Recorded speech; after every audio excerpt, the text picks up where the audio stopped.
بچه‌ها یه نکته در مورد استفاده از چسب بتون داخل دوغاب یا ملات بهتون بگم. الان ما یه نمونه اینجا گذاشتیم، داخل یه دونش دوغاب خالی ریختیم، یعنی همین ماسه و سیمان، یه دونه‌شو بهش چسب بتون اضافه کردیم.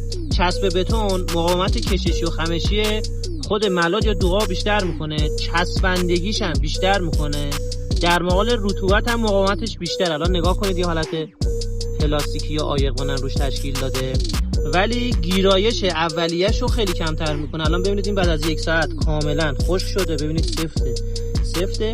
ولی این که بهش چسب بتون اضافه کردیم و نگاه کنید همون حالت خمیری خودشو داره، دست کلا فشار که میدیم میره داخل.